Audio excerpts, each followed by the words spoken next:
So you're wondering how to fail and keep failing and keep failing and keep failing until you succeed. Well, I'll tell you my experience. I'll even tell you when I was even having thoughts of what it would be like to commit suicide because I was failing. Well, I was on track to become a psychologist, living in Kentucky, going to a private school called Kentucky Southern College. It existed for maybe 3 or 4 years and ran out of funding and was bought up by University of Louisville. But they had high standards, more than I was prepared for, and I received my first F. I received 1 or 2 D's, but I kept going to the second semester. They call them tri-semesters because they had three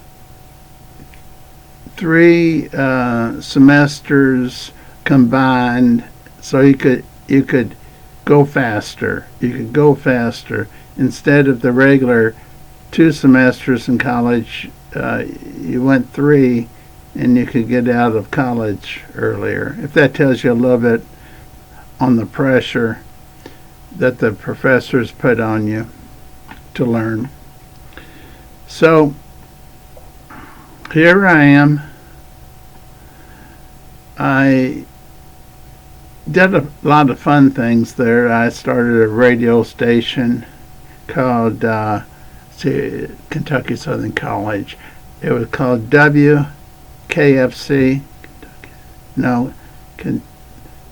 Whatever, Kentucky Southern College with a K in front of it. It would be those initials. And I started a campus radio station that made me, I want to say, engaged in staying in college. I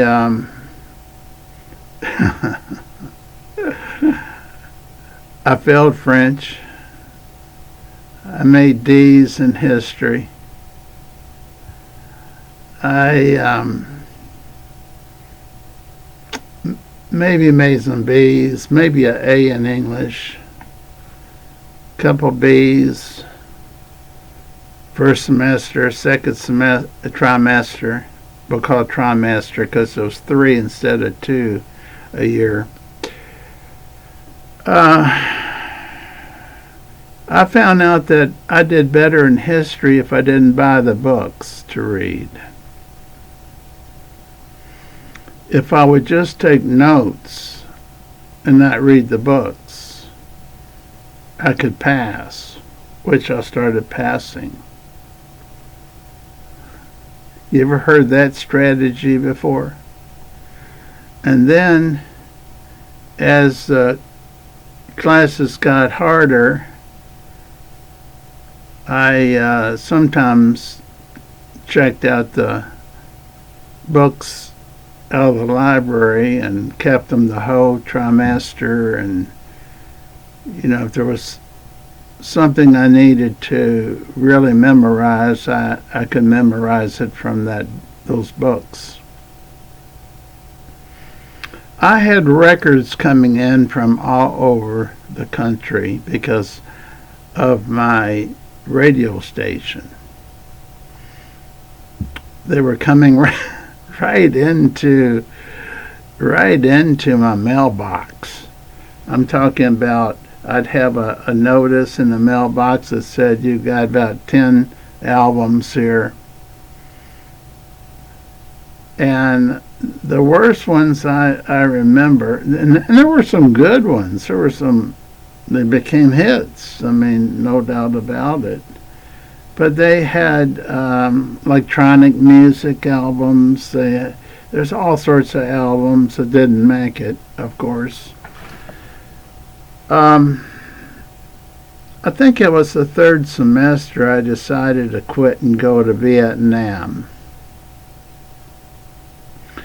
So I went to the recruiting center and got all set up to go to Vietnam, because I thought that would have to be easier for me than what I'm putting up with here at college.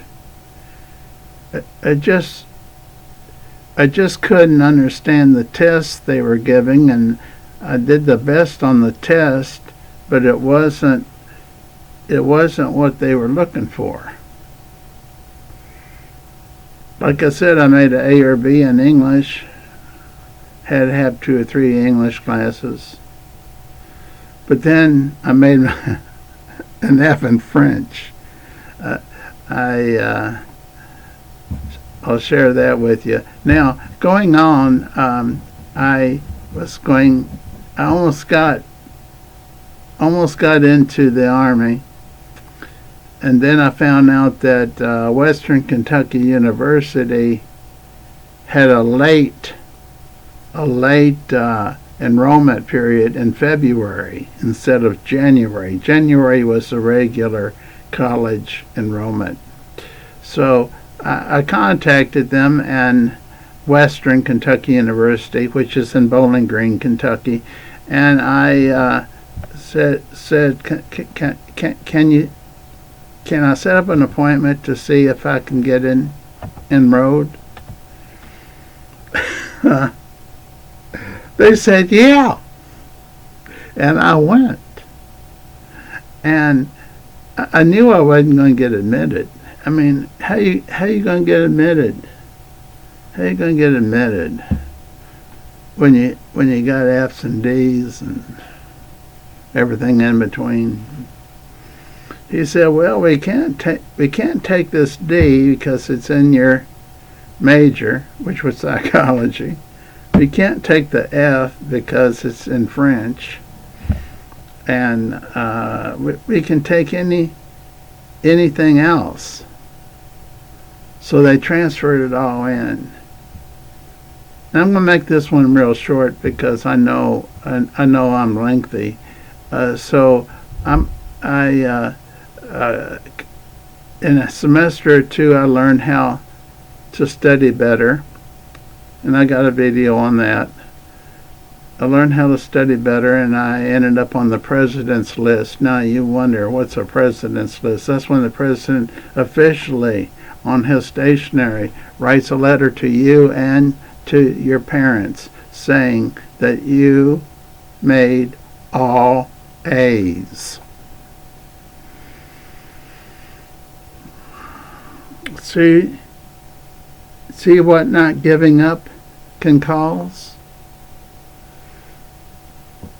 After I got my degree in psychology and sociology, I went to University of Kentucky thinking I was going to get a master's and doctorate. And the professor said, nobody with your grades will be admitted to any psychology program in this nation. So I took him at his word for years. I tried to teach. I taught for 2 years. I turned to the drink, laid on the floor. What am I going to do? And I thought, well, there's another college here, but it's in Louisville. It's called Spalding University. I can call it. They probably won't let me in because it's a private college. Well, they let me in. And I can't tell you how hard that was for me, because I did drop several classes that I felt like I wasn't passing. But I finished it. And after I finished it, I had to take the State Board of Psychology.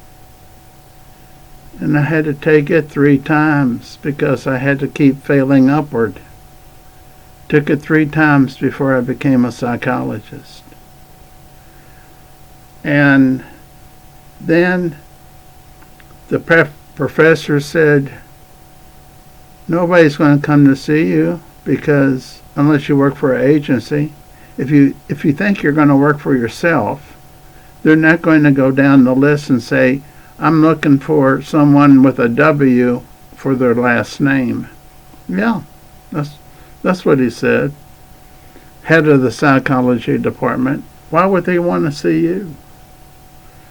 So, to make this a quick and short one, I worked for about 3 agencies that did mental health. And then I got so tired of being told what to do, I decided to work for myself. And I contacted every insurance company and every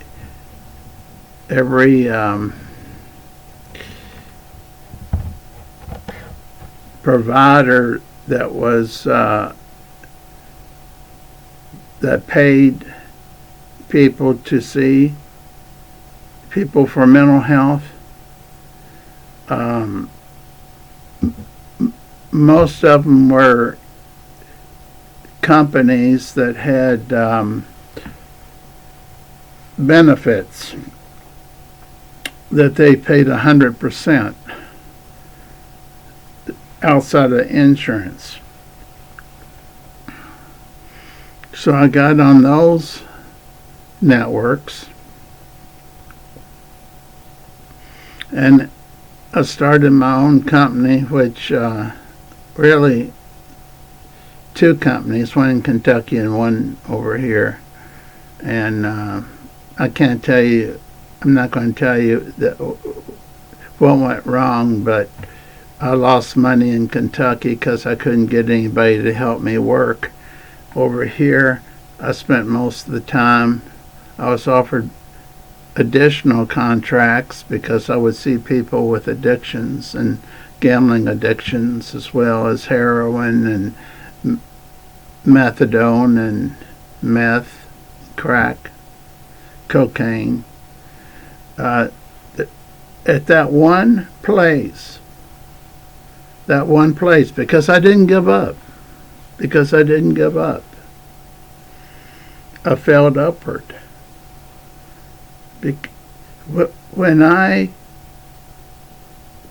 went independent and stopped working and quit the agency, which was LifeSpring Mental Health Services, I was the director. When I quit that and went independent, I didn't have a single client. I left the door open. I rented a space and left the door open. It happened to be a door on the floor where there were other mental health professionals. When people didn't have insurance,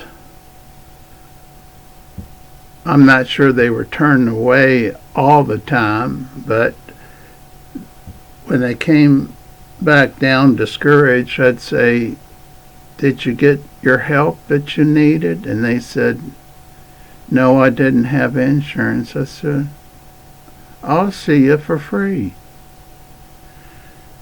And then I found out that most of them had insurance, but it wasn't on their network. The people on my floor, let's just take United Healthcare, Humana, Cigna, they weren't necessarily on their networks. Plus, they wanted to have cash instead of having to build the networks. So I said, well, look, let's do this. Let me make a copy of the front and back of your card, and I'll get on your network, and then we'll keep on meeting until I get on your network and they pay me. Well, at the height there was about 50 employee assistance programs. Those are the ones that were paid, that the companies paid directly. And then the rest of, there was probably another 50 that was on insurance, like Aetna and Humana and those that you know quite well. And then a miracle happened. I wasn't making anything because I wasn't on any networks yet. If you weren't on a network, they weren't going to pay you back then.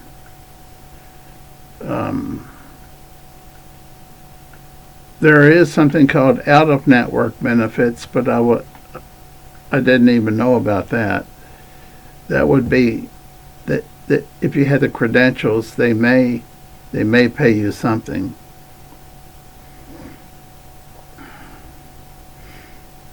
The miracle was this: a man came down and he says, "Are you open to contracting with another company?" I said, "Yeah, sure I am." He says, "Well, we're the biggest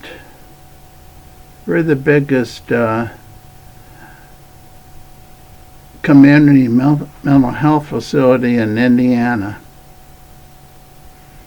How would you like to have a contract with us, and we'll pay you," I'm just going to throw this out because it started at $800, but it went up to $1,200 if it was meth and heroin that I was treating. How would you like a contract with us, and we pay you for each person that has an addiction? I said I'd like that. And then it included the gambling addiction. Then a second company contacted me with the same agreement. And even though I lost all my money during 2008 and 9, 7, 8, and 9, during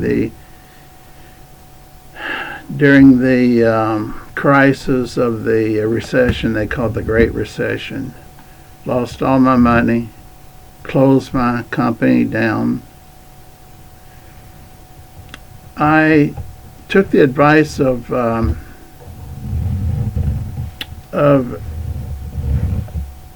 a stockbroker who became famous by buying all the stocks he could under $1 a share, $1 or less a share. And I said, I can do that even though he's been dead for many, many, many years. So I got money any way I could, borrowed it. I borrowed it. I bought stocks that were up. $10 fell down to below $1. $20 fell below $1. $30 a share, $40 a share, falling down below $1. This was called the Great Recession. You can look it up, 2007, 8, and 9. And I was able to pay off my house in 2 years when the stock market went back up. In 2 years I paid off my house, and I said, no one's ever going to take my house away. And I was able to retire shortly thereafter, but I didn't, because so many people were calling wanting help for addictions. So I stayed in my 70s, finally retired. And that's a story of failing upward. It's not giving up. It's not stopping what you're doing. It's continuing. Even when nobody would see me, because they didn't know me, because I was just renting a room on a floor with other therapists. Even though I may have seen one person a day, or none a day, or 3 a day, I was able to get on their insurance or their employee assistance program. And then the lucky strike happened when the biggest, because I had the door open for anyone to be seen for free. Never asked for a penny. And during the whole time that I worked, 40 years, I didn't take co-payments because I thought they needed money for food. I wouldn't take co-payments. I wouldn't ask for the co-payments, which were usually $20. And also, if they came out of prison, I'd see them for free. I'd help them try to get a job, and they might get insurance that would pay me later. Kept pushing upward, upward, upward. And now it's 76. I don't have any regrets.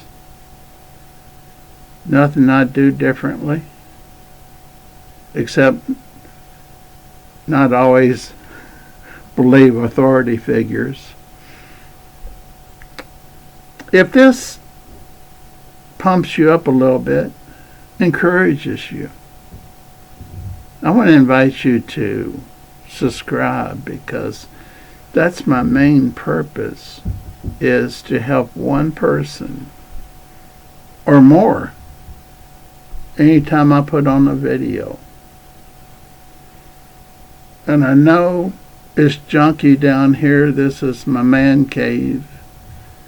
I'm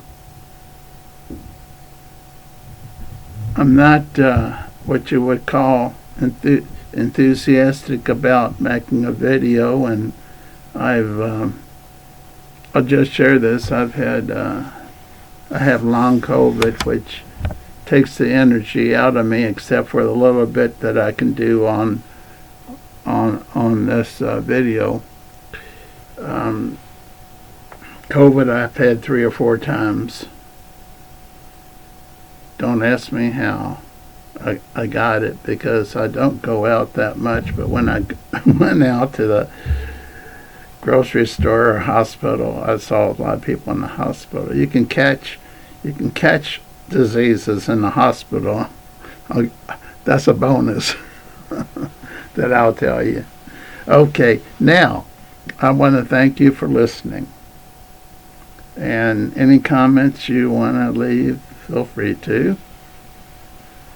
I will tell you this, I've only received one subscriber that canceled theirs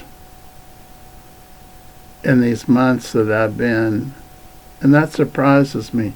And let me tell you why it surprises me. Because I listen to other YouTubers telling how many people cancel their subscription. And I think, why did I just get one?